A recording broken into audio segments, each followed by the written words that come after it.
Then the 5 men departed and came to Laish, and saw the people who were there, how they dwelt in security after the manner of the Sidonians, quiet and unsuspecting, lacking nothing that is in the earth, and possessing wealth, and how they were far from the Sidonians, and had no dealings with anyone.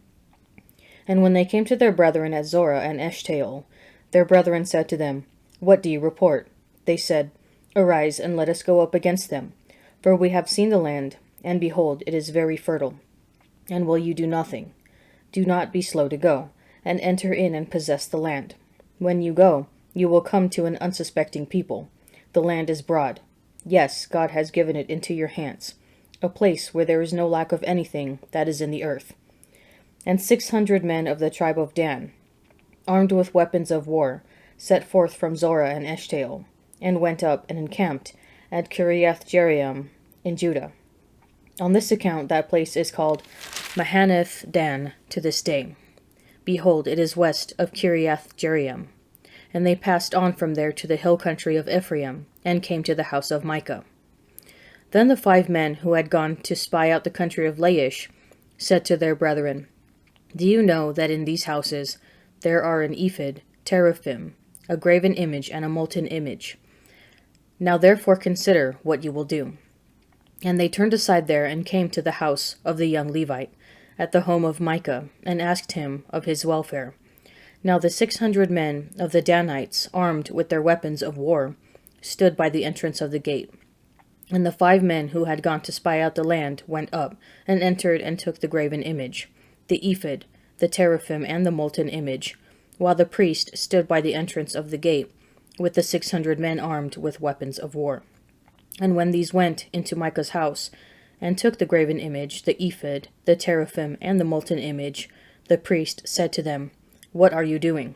And they said to him, Keep quiet, put your hand upon your mouth, and come with us, and be to us a father and a priest. Is it better for you to be priest to the house of one man, or to be priest to a tribe and family in Israel? And the priest's heart was glad. He took the ephod and the teraphim and the graven image, and went in the midst of the people. So they turned and departed, putting the little ones and the cattle and the goods in front of them. When they were a good way from the home of Micah, the men who were in the houses near Micah's house were called out, and they overtook the Danites. And they shouted to the Danites, who turned round and said to Micah, What ails you, that you come with such a company? And he said, You take my gods which I made, and the priest, and go away. And what have I left? How then do you ask me, What ails you? And the Danites said to him, Do not let your voice be heard among us, lest angry fellows fall upon you, and you lose your life with the lives of your household. Then the Danites went their way. And when Micah saw that they were too strong for him, he turned and went back to his home.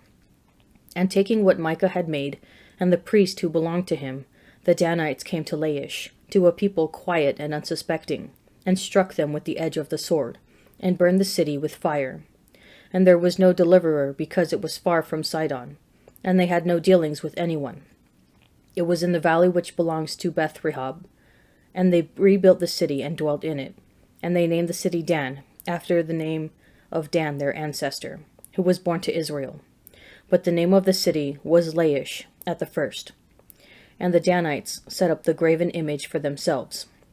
And Jonathan the son of Gershom, son of Moses, and his sons were priests to the tribe of the Danites, until the day of the captivity of the land.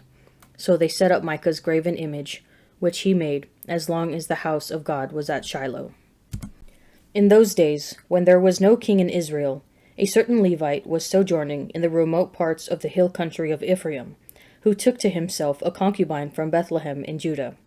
And his concubine became angry with him, and she went away from him to her father's house at Bethlehem in Judah, and was there some 4 months. Then her husband arose and went after her, to speak kindly to her and bring her back. He had with him his servant and a couple of donkeys. And he came to her father's house. And when the girl's father saw him, he came with joy to meet him, and his father-in-law, the girl's father, made him stay, and he remained with him 3 days. So they ate and drank, and lodged there. And on the 4th day they arose early in the morning, and he prepared to go. But the girl's father said to his son-in-law, Strengthen your heart with a morsel of bread. and after that you may go." So the two men sat and ate and drank together, and the girl's father said to the man, "Be pleased to spend the night, and let your heart be merry." And when the man rose up to go, his father-in-law urged him, till he lodged there again. And on the 5th day he rose early in the morning to depart, and the girl's father said, "Strengthen your heart, and tarry until the day declines." So they ate, both of them. And when the man and his concubine and his servant rose up to depart, his father-in-law, the girl's father, said to him, "Behold, now the day has waned toward evening. Please tarry all night. Behold, the day draws to its close. Lodge here, and let your heart be merry. And tomorrow you shall arise early in the morning for your journey, and go home." But the man would not spend the night. He rose up and departed, and arrived opposite Jebus, that is, Jerusalem. He had with him a couple of saddled donkeys, and his concubine was with him. When they were near Jebus, the day was far spent, and the servant said to his master, "Come now, let us turn aside to the city of the Jebusites, and spend the night in it." And his master said to him, "We will not turn aside into the city of foreigners, who do not belong to the sons of Israel, but we will pass on to Gibeah." And he said to his servant, "Come and let us draw near to one of these places, and spend the night at Gibeah or at Ramah." So they passed on, and went their way. And the sun went down on them near Gibeah, which belongs to Benjamin. And they turned aside there, to go in and spend the night at Gibeah. And he went in and sat down in the open square of the city, for no man took them into his house to spend the night. And behold, an old man was coming from his work in the field at evening. The man was from the hill country of Ephraim, and he was sojourning in Gibeah. The men of the place were Benjamites. And he lifted up his eyes and saw the wayfarer in the open square of the city. And the old man said, "Where are you going? And from where do you come?" And he said to him, "We are passing from Bethlehem in Judah to the remote parts of the hill country of Ephraim, from which I come. I went to Bethlehem in Judah, and I am going to my home, and nobody takes me into his house. We have straw and food for our donkeys, with bread and wine for me, and your maidservant, and the young man with your servants. There is no lack of anything." And the old man said, "Peace be to you. I will care for all your wants, only do not spend the night in the square." So he brought him into his house, and fed the donkeys, and they washed their feet, and ate and drank. As they were making their hearts merry, behold, the men of the city, base fellows, surrounded the house, beating on the door, and they said to the old man, the master of the house, "Bring out the man who came into your house, that we may know him." And the man, the master of the house, went out to them and said to them, "No, my brethren, do not act so wickedly, seeing that this man has come into my house. Do not do this vile thing. Behold, here are my virgin daughter and his concubine. Let me bring them out now. Ravish them and do with them what seems good to you. But against this man do not do so vile a thing." But the men would not listen to him. So the man seized his concubine and put her out to them, and they knew her, and abused her all night until the morning. And as the dawn began to break, they let her go. And as morning appeared, the woman came and fell down at the door of the man's house, where her master was, till it was light. And her master rose up in the morning, and when he opened the doors of the house, and went out to go on his way, behold, there was his concubine, lying at the door of the house, with her hands on the threshold. He said to her, "Get up, let us be going." But there was no answer. Then he put her upon the donkey, and the man rose up and went away to his home. And when he entered his house, he took a knife, and laying hold of his concubine, he divided her, limb by limb, into 12 pieces, and sent her throughout all the territory of Israel.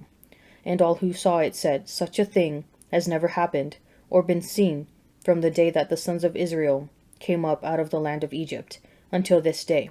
Consider it, take counsel, and speak. O come, let us sing to the Lord. Let us make a joyful noise to the rock of our salvation. Let us come into his presence with thanksgiving. Let us make a joyful noise to him with songs of praise. For the King is a great God, and a great King above all gods. In his hand are the depths of the earth. The heights of the mountains are his also. The sea is his, for he made it. For his hands formed the dry land. O come, let us worship and bow down. Let us kneel before the Lord our Maker. For he is our God, and we are the people of his pasture, and the sheep of his hand. O that today you would listen to his voice. Harden not your hearts, as at Meribah, as on the day at Massah in the wilderness, when your fathers tested me, and put me to the proof, though they had seen my work. For 40 years I was wearied of that generation, and said, They are a people who err in heart, and they do not regard my ways. Therefore I swore in my anger that they should not enter my rest. Now he was teaching in one of the synagogues on the Sabbath, and there was a woman who had had a spirit of infirmity for 18 years. She was bent over and could not fully straighten herself. And when Jesus saw her, he called her and said to her, Woman, you are freed from your infirmity. And he laid his hands upon her, and immediately she was made straight, and she praised God. But the ruler of the synagogue, indignant because Jesus had healed on the Sabbath, said to the people, There are 6 days on which work ought to be done. Come on those days and be healed, and not on the Sabbath day. Then the Lord answered him, You hypocrites! Does not each of you on the Sabbath untie his ox or his donkey from the manger, and lead it away to water it? And ought not this woman, a daughter of Abraham, whom Satan bound for 18 years, be loosed from this bond on the Sabbath day? As he said this, all his adversaries were put to shame, and all the people rejoiced at all the glorious things that were done by him. He said therefore, What is the kingdom of God like? And to what shall I compare it? It is like a grain of mustard seed, which a man took and sowed in his garden, and it grew and became a tree, and the birds of the air made nests in its branches. And again he said, To what shall I compare the kingdom of God? It is like leaven, which a woman took and hid in 3 measures of meal, till it was all leavened. He went on his way, through towns and villages, teaching, and journeying toward Jerusalem. And someone said to him, Lord, will those who are saved be few? And he said to them, Strive to enter by the narrow door, for many, I tell you, will seek to enter, and will not be able. When once the householder has risen up and shut the door, you will begin to stand outside, and to knock at the door, saying, Lord, open to us. He will answer you, I do not know where you come from. Then you will begin to say, We ate and drank in your presence, and you taught in our streets. But he will say, I tell you, I do not know where you come from. Depart from me, all you workers of iniquity. There you will weep and gnash your teeth, when you see Abraham and Isaac and Jacob and all the prophets in the kingdom of God, and you yourselves thrust out. And men will come from east and west, and from north and south, and sit at table in the kingdom of God. And behold, some are last who will be first, and some are first who will be last. At that very hour some Pharisees came and said to him, Get away from here, for Herod wants to kill you. And he said to them, Go and tell that fox, Behold, I cast out demons and perform cures today and tomorrow, and the 3rd day I finish my course. Nevertheless, I must go on my way today and tomorrow, and the day following, for it cannot be that a prophet should perish away from Jerusalem. O Jerusalem, Jerusalem, killing the prophets and stoning those who are sent to you. How often would I have gathered your children together as a hen gathers her brood under her wings, and you would not. Behold, your house is forsaken, and I tell you, you will not see me until you say, Blessed is he who comes in the name of the Lord. In today's readings, we are confronted with the terrible consequences of setting up our own gods in opposition to the Lord. Micah has set up his own idol god with his own priest. It is stolen by the tribe of Dan, which builds its own rival sanctuary. The lack of fidelity to God leads to a situation of moral confusion and even terror. Judges 19 presents one of the darkest tales of the Bible, when the consequences of a sinful culture are put on full display. No actor in the story deals righteously. Everyone is treacherous. While most of us do not build literal idols to worship, the psalmist recalls for us the stubborn hearts of the wilderness generation, a type of idolatry a bit closer to home. Jesus confronts those who uphold the Sabbath itself as if it were an idol, so far as to deny a crippled woman Jesus' healing touch. The lesson is simple. If we set up our own gods, we will wander after anything and wind up in moral darkness. Yet if we wish to respond to the God whose hands formed the dry land, then we must strive to enter by the narrow door. What are you striving for?